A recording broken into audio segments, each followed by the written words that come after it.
Welcome to Philosophy of Value Workshops number 20 of Series 9. The question for today is, does belief in intrinsic values indicate a radical misunderstanding of value?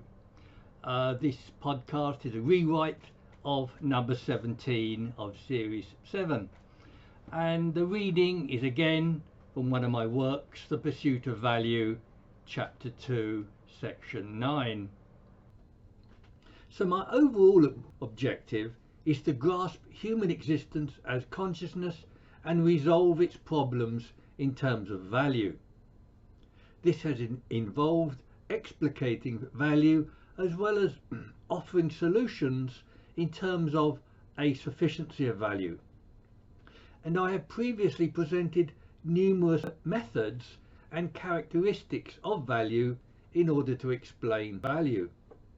These included features like subjectivity or objectivity and object involvement, as well as features like preference, quality, affect, graduation and intentionality. Some examples of value are desire, love, hate, morality, aesthetics and bias, as well as truth and beauty. These illustrate the problem of the diversity of values that different states may be masquerading as the concept of value. But today I want to discuss a problem concerning another standard way of defining value or values. This is whether values are intrinsic values or are instrumental or attributed values.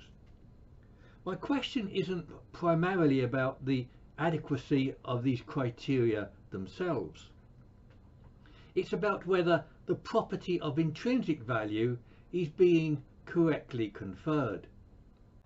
Yet the discussion of intrinsic value has another function. That is, that intrinsic value is a paradigm example of the idea that there are objective values in the world. And the case against intrinsic values also argues against objective values in the fabric of the world. And in talking about objects having intrinsic value, it's imperative to determine what kind of objects they are. This is because some kinds of objects are more resistant to having intrinsic value than others. These different kinds of objects are 1. Physical objects, 2. Abstract principles, 3. Human actions, 4. Mental states, and 5. Conscious beings like people. A brief illustration and argument against intrinsic values in the world can also be made by comparison with colour.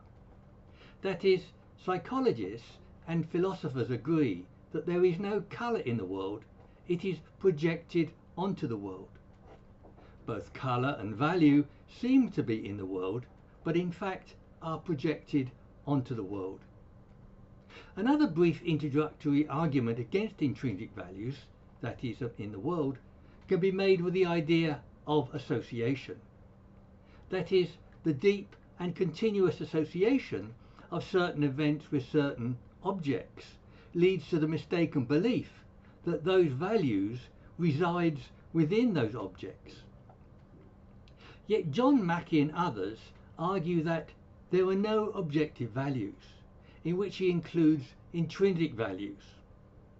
Objectivity here means ontologically substantive entities in the world, not normativity or universality. And I agree that only mental states and conscious beings or people are candidates of intrinsic value. Kant also held that only a good will can have moral value and be called good. And much earlier than Mackey, Ralph Perry argued that values don't exist until someone desires something. Also, in my view, value is something that has to reside in minds or mental states, like wanting and liking. This is because material or abstract objects can't have the subjective properties that value must have. These would be disparate kind of things, like numbers can't have properties of colour. And to regard values as having intrinsic value requires a further qualification. That is, a qualification like coherence, organic unity, consistency, or always being of value. So I will thereby also briefly mention my own criterion of intrinsic value before discussing this and other views. My view is that ostensibly intrinsic values are values which necessarily attribute value to themselves. On this view, we can say that all intrinsic values are attributed by their internal reflexivity. This explains problems of intrinsic value, like when people don't value their own lives. Examples of such internally reflexive intrinsic values are self-esteem and self-value. Yet the belief in the intrinsic value of certain principles, actions or objects is held by many prominent philosophers. These include G.E. Moore, Ronald Dworkin and Derek Parfit. This is unexpected considering the arguments against this view. Does this mean that the arguments against the possibility of the intrinsic value of material objects are flawed? Or does it mean that we have discovered a widespread error in the value theory that has gone unnoticed? And could this be compared to Hume's discovery of widespread and fallacious derivations of morals from facts? G.E. Moore similarly claimed to find the naturalistic fallacy in practically every previous moral theory.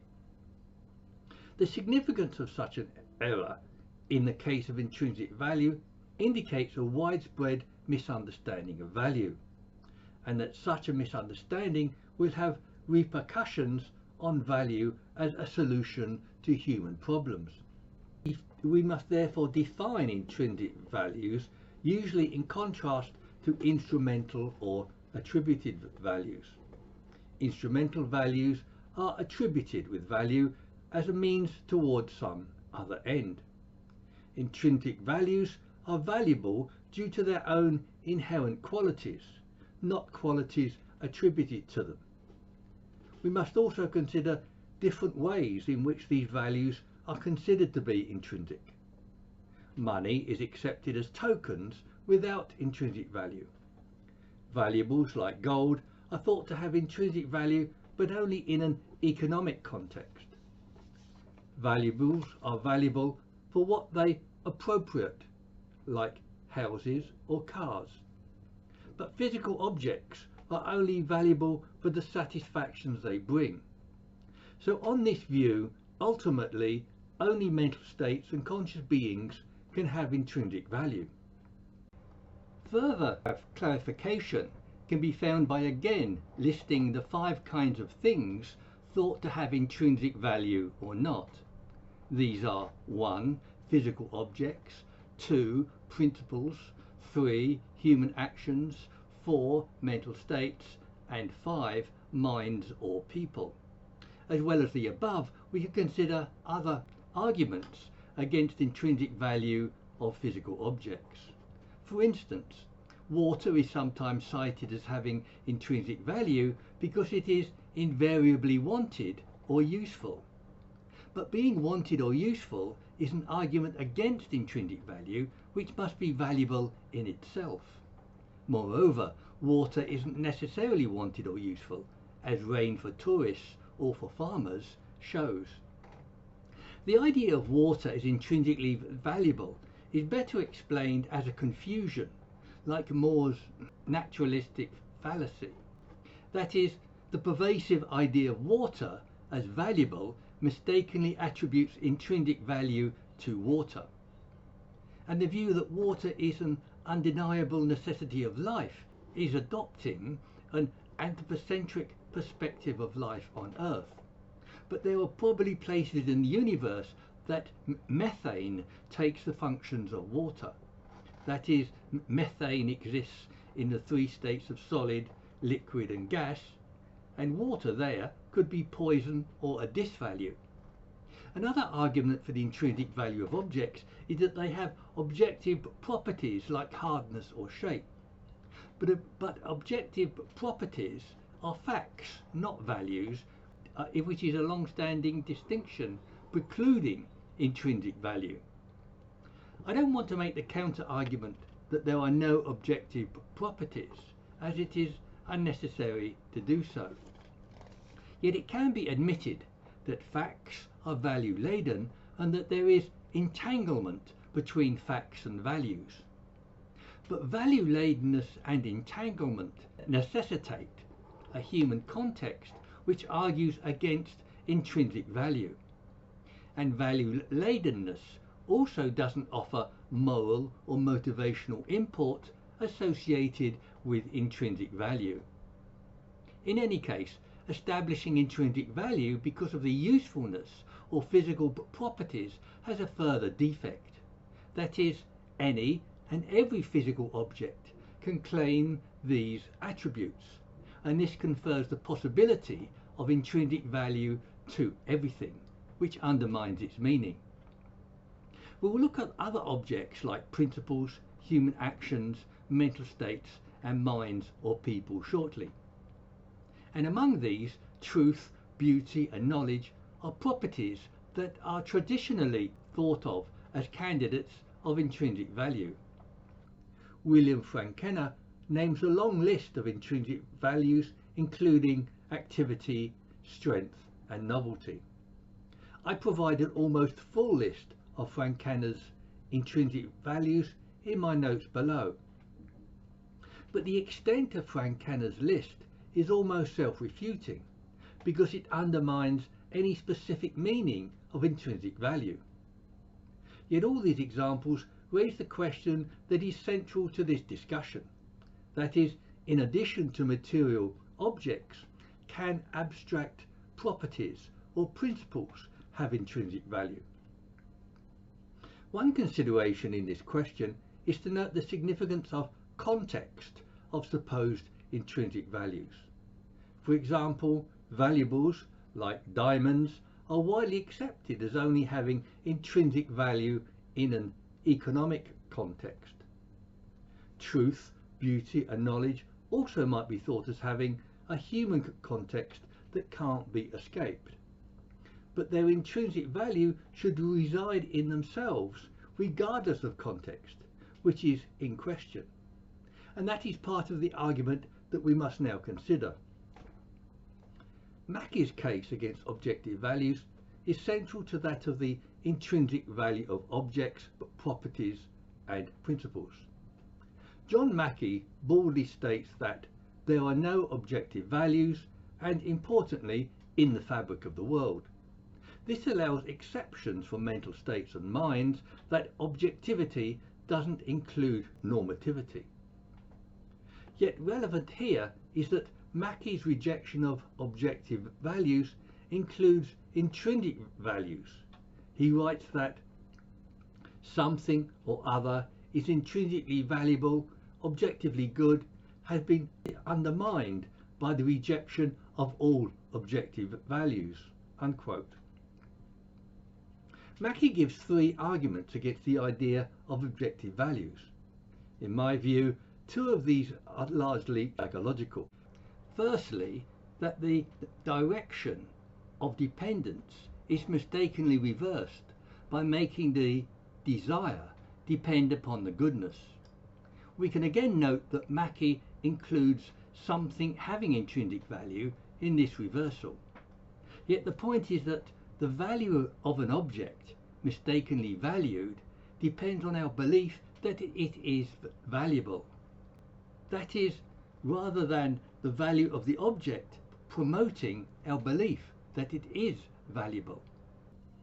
And secondly, Mackey points to the psychological propensity of the mind to spread itself on external objects. Such has also been noted by Hume, Freud and others, otherwise known as psychological projection.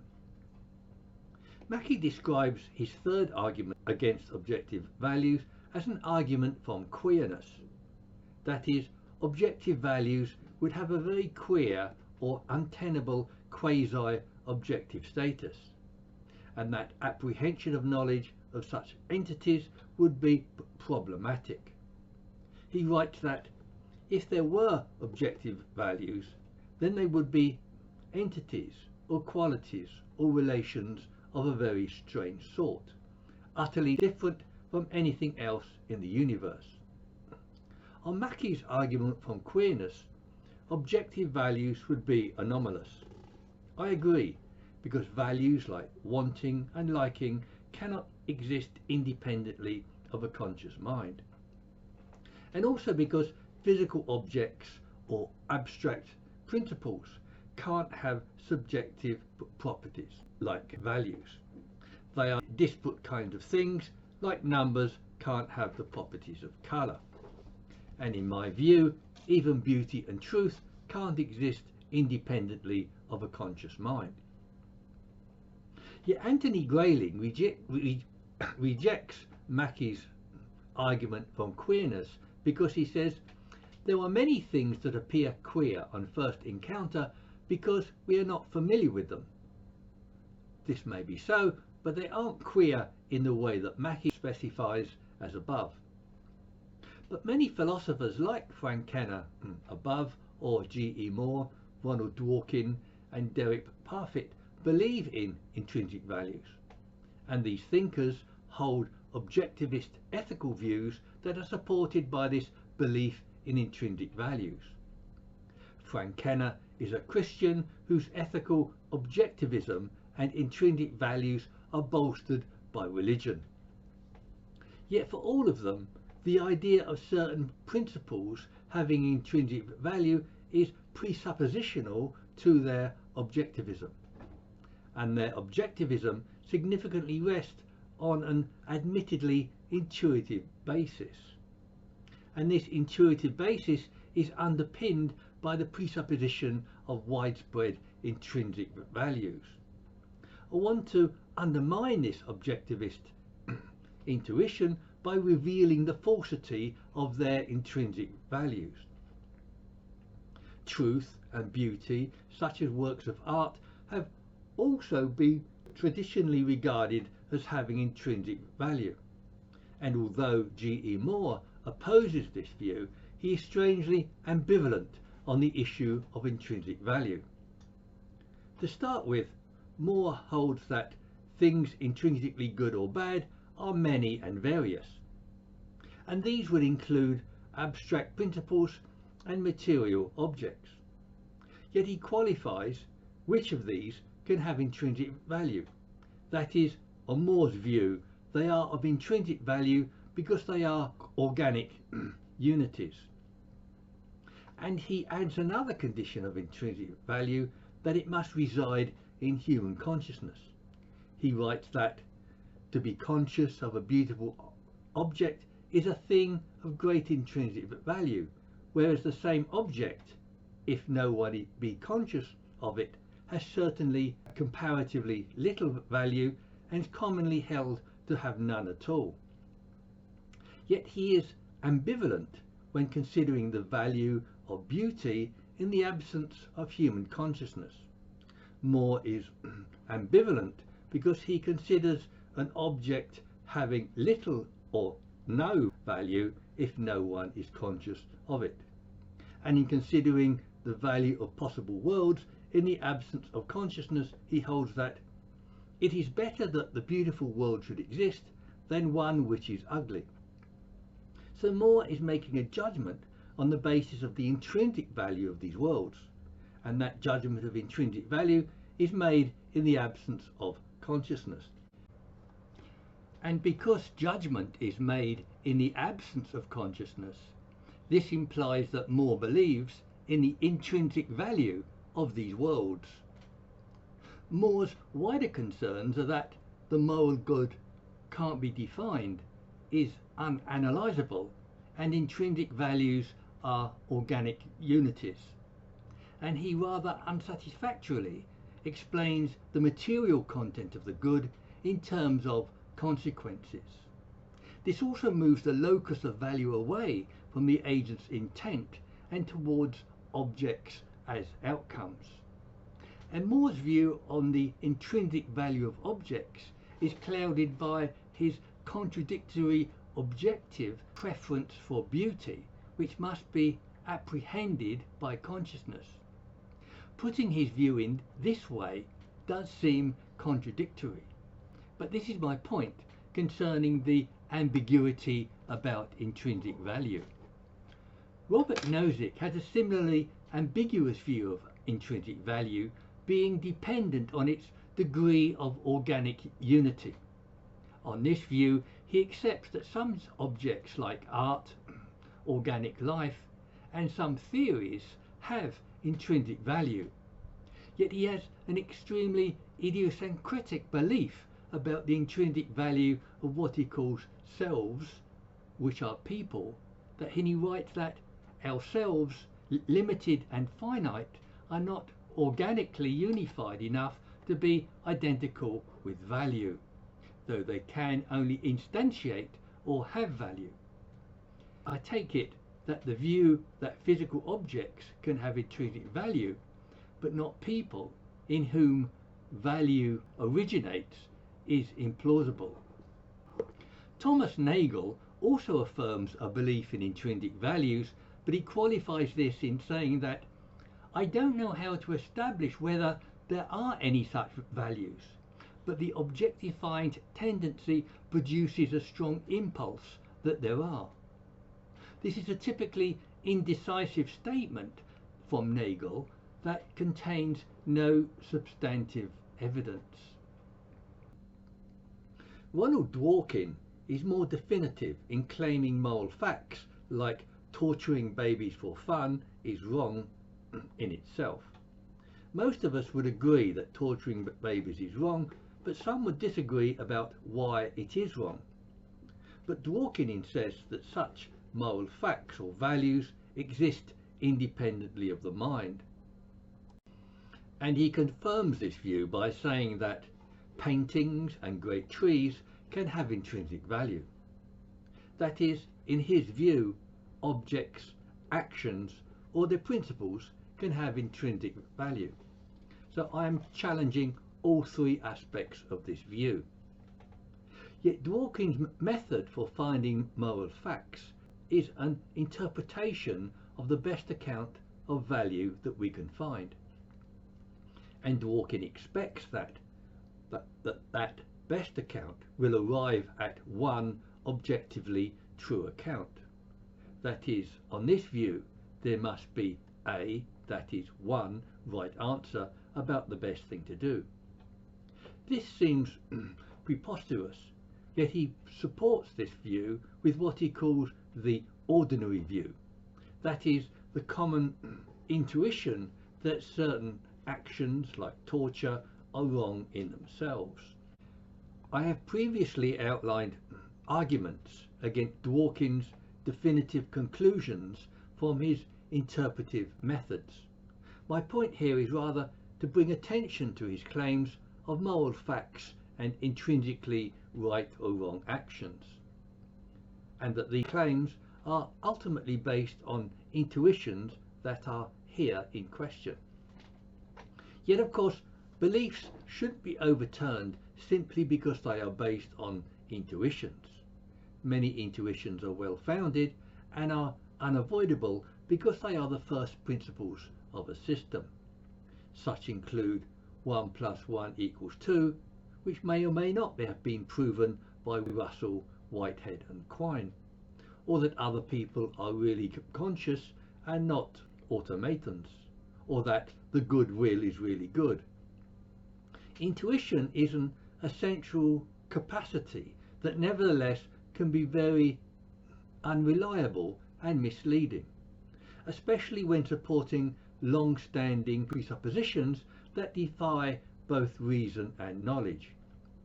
This is the case with intuitive justification of intrinsic values or right or wrong.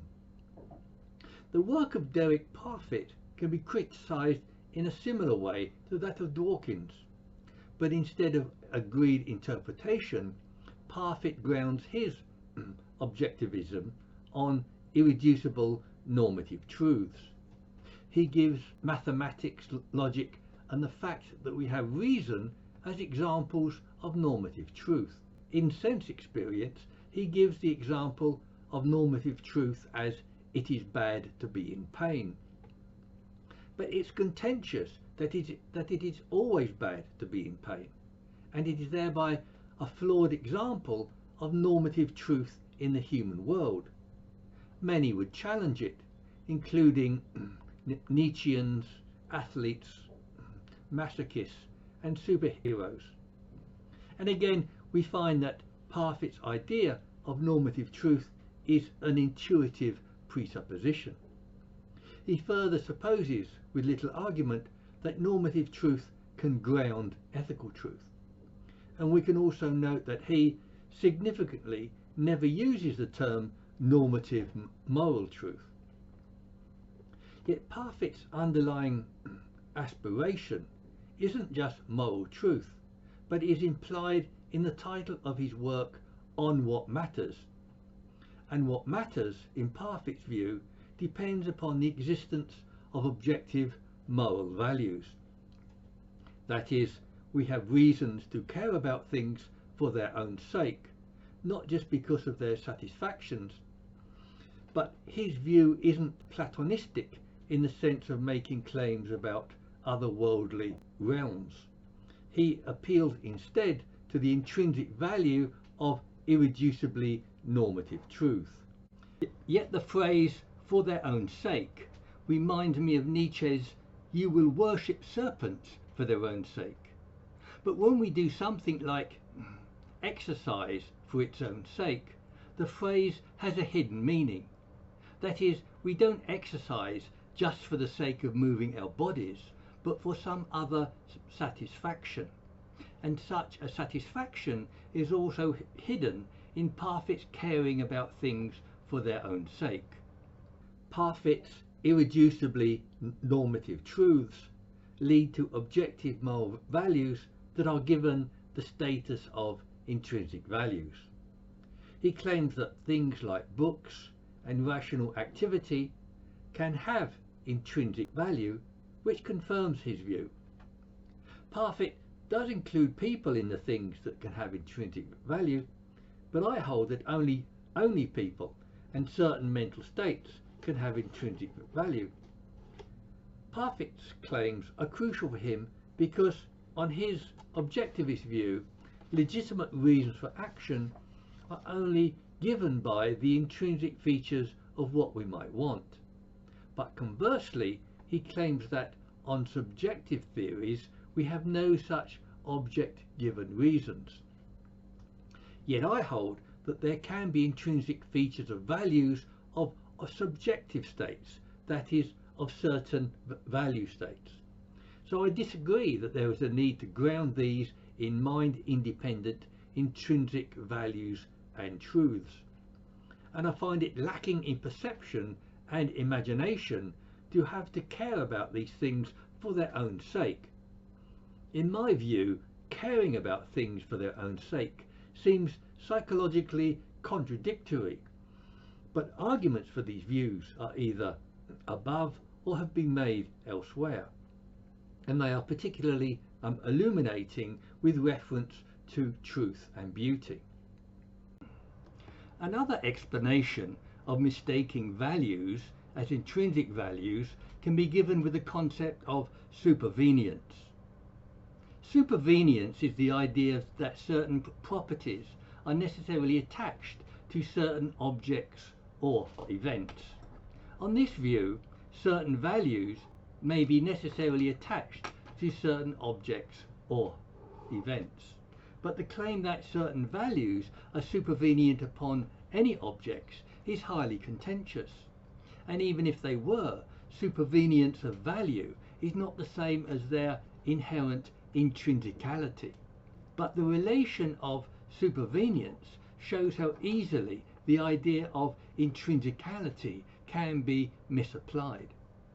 Yet a further explanation of mistaken intrinsic value follows from our earlier account of their context. That is, economic notions of intrinsic value of valuables like gold are only valid in economic context. Such are only valuable for the material luxuries that they can offer, and these are only valuable for the satisfactions that they can provide.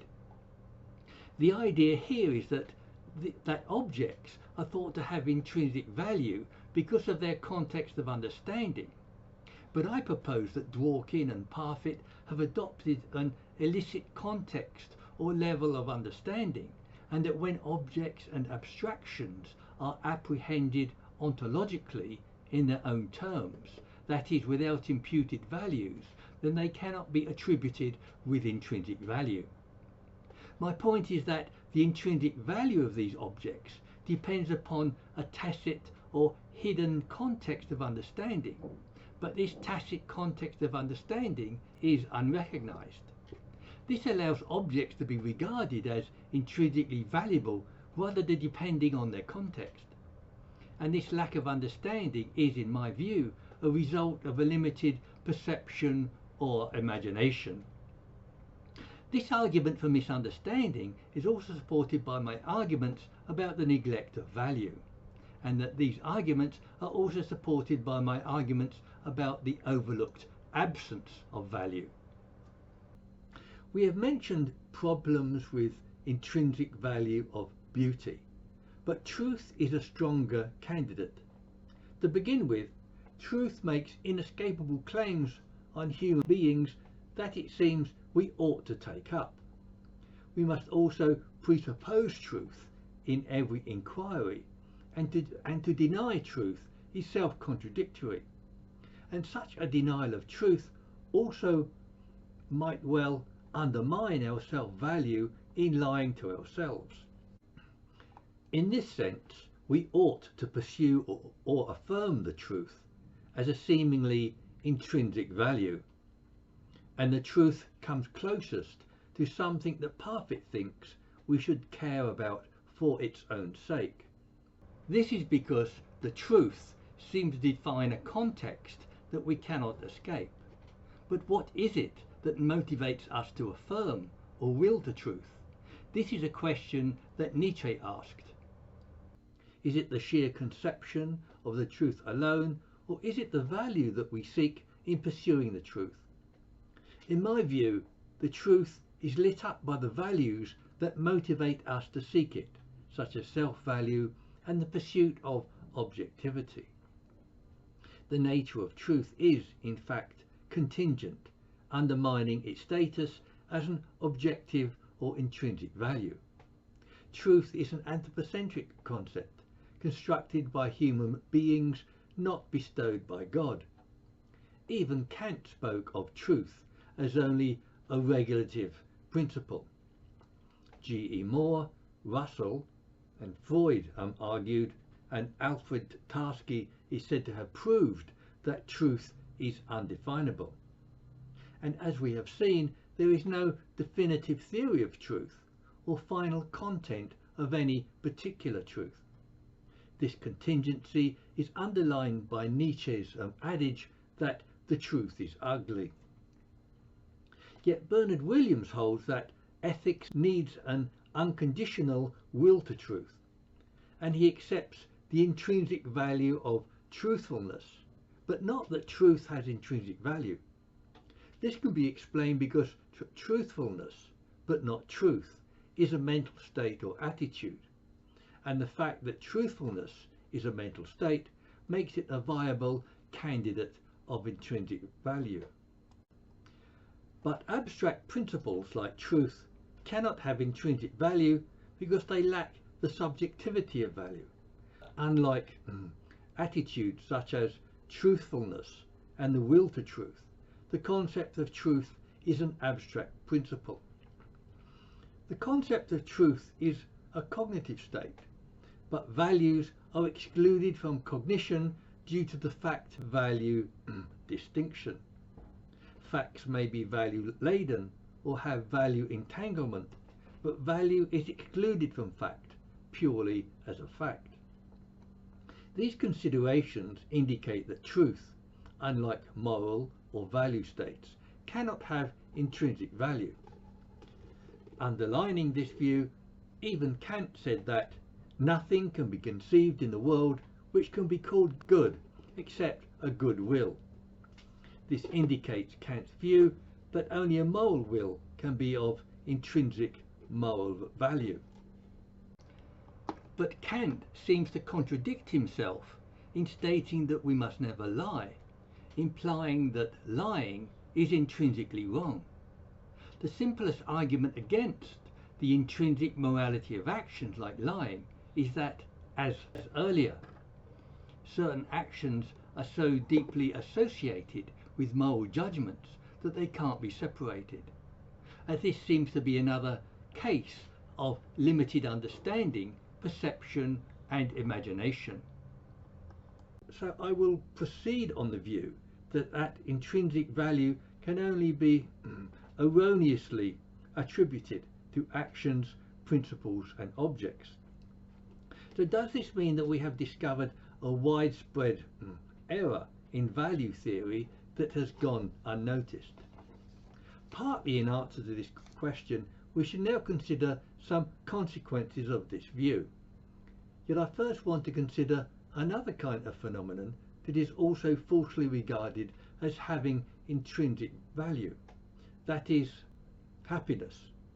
John Stuart Mill argued that we know that happiness is uniquely valuable.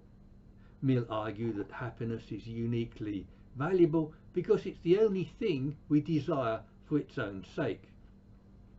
I disagree that happiness is uniquely valuable and it's not the only thing we desire for its own sake. I've previously listed many value states that are desirable for their own sake, like self-esteem and love. Moreover, and more to the point, happiness can't be an intrinsically valuable state because it's not always valuable. And we can add that happiness fails as an ethical criterion because it lacks purpose, value and the why of life. But it's certainly desirable to be happy, and happiness is an undeniable human good. More than that, happiness has a certain sufficiency in itself. That is, its sufficiency means that nothing more is needed to endorse the experience of happiness. So experiences of happiness can be intrinsically happy, and some experiences can be intrinsically valuable, but the experience of happiness itself isn't intrinsically valuable. Next, consider the uncontentious ethical view that natural disasters cannot be considered to be morally wrong. For example, terrible actions of wild animals cannot be considered to be wrong in a moral sense. And similarly, actions of demented humans cannot be considered to be unethical. My point is that moral content can only be attributed to subjective intention, and this view is supported by Kant's view that only a good will can be legitimately called good. Taking this view further, the implication is that actions cannot be moral in themselves. So acts of murder, rape and theft would not be objectively or intrinsically immoral. On this view, it is the human intent that makes them moral or immoral. Or Shakespeare's Hamlet says, there is nothing either good or bad, but thinking makes it so.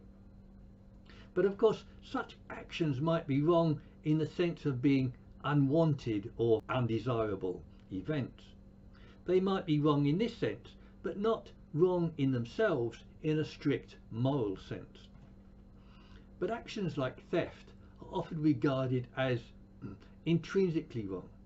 Yet this is because the idea of wrongness is inextricably included in the meaning of such terms. Like truth and ethical action, the concept of justice also could not be regarded as having intrinsic value. This view is endorsed by the idea of justice as a relative, subjective or social value, underlined by many kinds of restorative, distributive, social, personal and punitive justice. That is, an objective or strict notion of justice has long thought to need tempering with mercy, compassion or forgiveness. And punitive justice has more recently been regarded as a way of masking a psychological need for revenge. Yet such psychological observations stand in need of philosophical argument. Also, as a challenge to objective and intrinsic value, justice invariably involves relations between people. Aristotle, for example, noted that as a complete virtue, justice was always in relation to another person. And John Rawls also described justice as the first virtue of social institutions. These comments suggest that justice is a social relation or a social convention without an independent existence. Hume endorses this view of justice as a human invention, but not one to be easily dispensed with. Yet he also believed that justice has no place in close personal relations such as the family. Going further, even Mill held that utilitarianism can't account for justice. Then, on this view, strictly speaking, no one deserves anything, either a just wage or punishment for crime, and objectively, no one merits blame, deserves anything, or has inalienable rights. It would also be a mistake to speak of the meaning of life, manifest destiny, human purpose residing in the physical world, or of any fixed meaning of the notion of enlightenment. Justice is, however, thought to be grounded on the relatively new idea of rights or human rights. For example, John Rawls held that a just society respects people's rights to choose their own goals and values. But Rawls had a constructivist theory of rights and justice that is subjectivist, and this is also an American conception of justice consisting almost entirely of rights. But the idea of rights presupposes intrinsic value and is similarly challenged by arguments against intrinsic value. The idea of objective or inalienable rights is, for example, undermined by the fact of conflicting rights.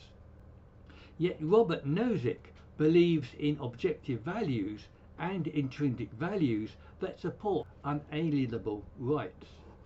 He writes that individuals have rights and there are no things no person or group may do to them without violating their rights, such as taking away property without consent.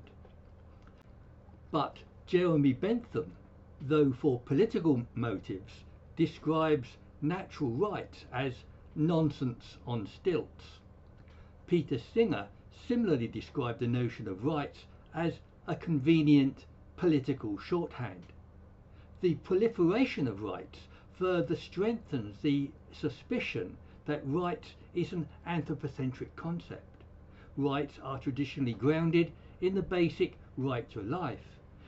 Yet this was expanded by such as the US Democratic Party platform of 1960 into the following: the right to work remuneration, sufficient earnings, selling farm products, fair competition, a decent home, medical care, pensions and education.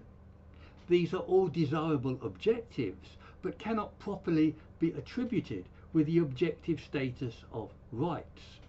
Animal rights are an example of something we might want, but can't be objectively instantiated, and rights seem to be attributed to such in order to substantiate their value. And in my view, rights are objectified human wants. That is, rights may be highly desirable and indeed good and right, but these rights or wants must be justified in some other way, that is, other than their objectification as intrinsic values. As part of my conclusion, I can reiterate my wider view not explicitly argued above.